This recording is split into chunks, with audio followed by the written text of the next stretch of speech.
Okay, welcome back to another video. My name is Alexis Silva. This is my second YouTube video, and I am pretty proud of myself for being so consistent. I mean, it's only my second week out here, but still, at least I'm being consistent about something, you know, and that's really all that matters right now. This week's topic is going to be about social media and working a full-time job, and I know a thing or two about that because I've done it. Not only have I done it, but I've done it while posts have gone viral while working a full-time job. But I guess let's just get right into it. I started doing social media in about 2021. At least that's when I started taking it a little bit more seriously and being a bit more consistent. It was during the pandemic, as I'm sure a lot of people started their social media journeys. I guess the timeline is the pandemic, then I started social media, and then I want to say in 2022 I started working again. Not only did I start working again, but I started working at a school. I mean, I had previously worked at a school, but it was an elementary school. So when I got back into the workforce, I started working at a middle school. So I'm sure you can see how that already is kind of like, ooh, especially with social media being so prominent in that age demographic. As soon as I started, I was kind of a bit nervous getting into that job because, you know, working at a school, and not only did I work in school, but I worked in an office. Oh, it's 5 o'clock. Candace, you ready? Martina, you ready? So it was a bit complicated being that, like, I didn't want to be posting these things and then the kids find it and then like it's a whole thing. Just to put it simply, it complicates things. So I was very wary about what I was posting. I mean, I always am. I never am posting just whatever I feel like. It's always pretty appropriate kind of stuff. So that's where I started. I went throughout the whole year and I was still posting consistently, but I was getting, you know, just average kind of likes, average kind of engagement. It didn't happen until towards the end of the year. One of my posts went viral. I think it got like 5 million views in like, I don't know, 3 days or something like that. When that post went viral, I started to get a little nervous because I was like, okay, I don't exactly know how the algorithm works, but if it's pushing out a video, it's gonna push it out to whoever is in that demographic. But I also think that it pushes it to people nearest you, because you know, sometimes you get that thing on social media that basically saying like, oh, you might know this person. When my post went viral, I got a little nervous. I was kind of like keeping an eye out for people and like kind of waiting for somebody to be like, oh, hey.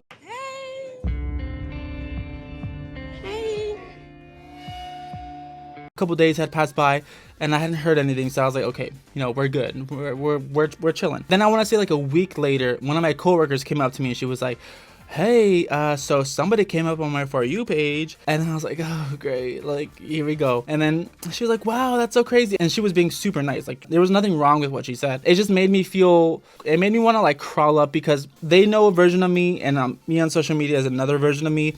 Just because, I mean, of course, we're in a professional environment, so they're gonna see my professional side.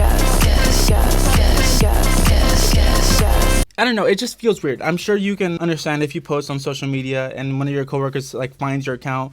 It feels a little like at first, but then I got over it. Then a couple other coworkers were like, oh, by the way, I saw your post. And I'm like, oh, okay, cool, thanks. You know, after that year, I had already just decided that it was going to be my last year working at that school because it just wasn't a good fit for me. So I decided to leave. I left that position. I finished out the year, so it was summertime. I want to say it's like May going into June. I left the position, whatever, summer started. Everybody's on summer break. I then started hanging out with some influencers, and we started hanging out a lot. And this like Cheeseman video picked up this like story, I guess, about me potentially dating one of the influencers that I was hanging out with.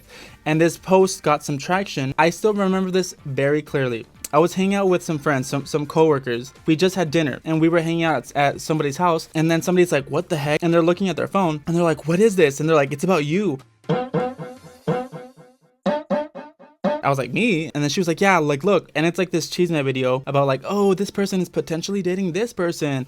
Like, who is this mystery guy? Blah, blah, blah. All the kids at that school had found that video and were like, what the? We know him. He works at our school. Like, that's him. Not them outing me, like, not them like doxing me, basically. Like, he works at this school. His name is this, and blah, blah, blah. Like, whatever. So they found this video. So basically, they found out about me being Hannah Montana.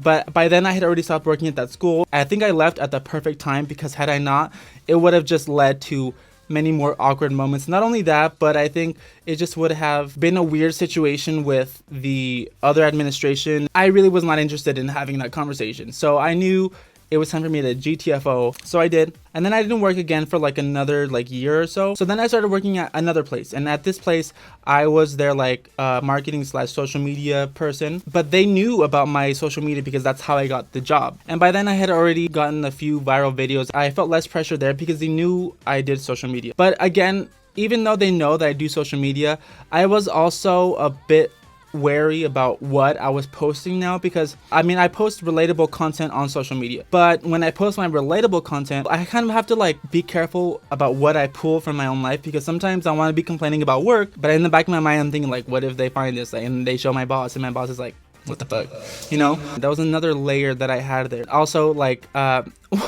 knew that I was gonna leave that place too, because I knew I had to get out. I guess I gotta go.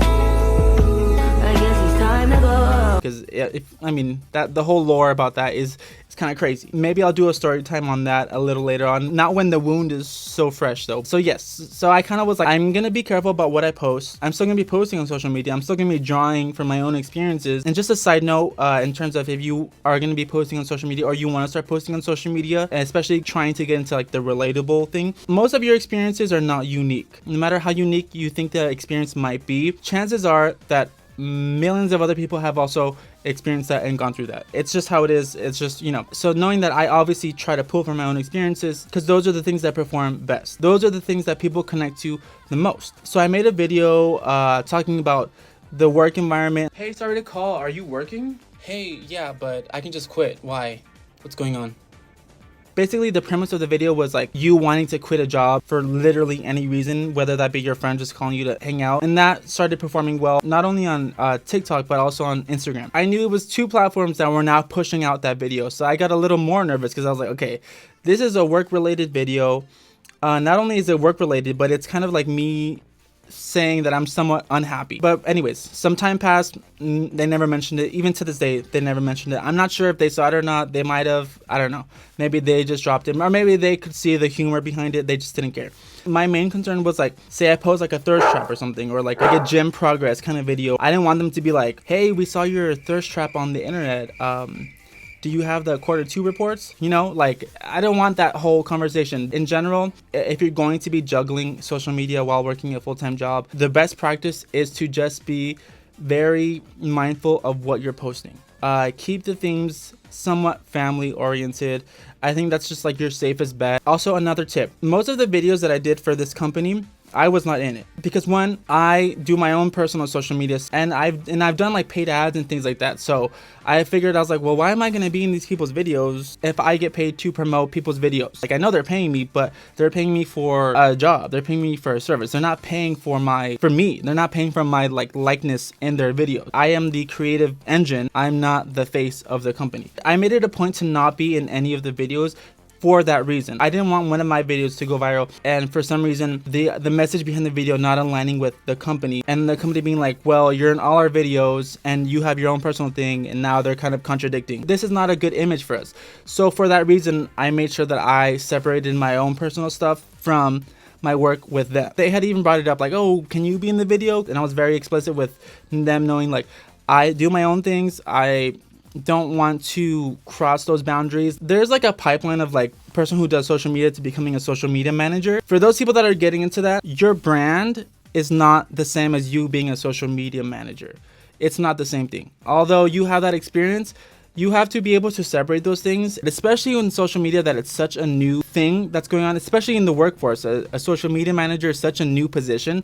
A lot of these people don't really know what that is. And a lot of companies, especially if it's a smaller company, they don't know how those things work. You might come to them with ideas that you know will perform well, but because they just don't get how social media works, they're not going to like it. And you won't be able to do a lot because they just don't get it. And that's not your fault. If your ideas are not aligning with theirs, it's not your fault that their content is not performing the way that you know it can, had you been given a little more creative freedom. I guess just to wrap it up, just be mindful of what you're going to post. And if they're not down for it, it's not the right place. There are many other positions. There are many more opportunities for you out there. It's just a matter of looking. I'm also not telling you to quit your job. That's not what I'm saying right now, even though I would, and I have.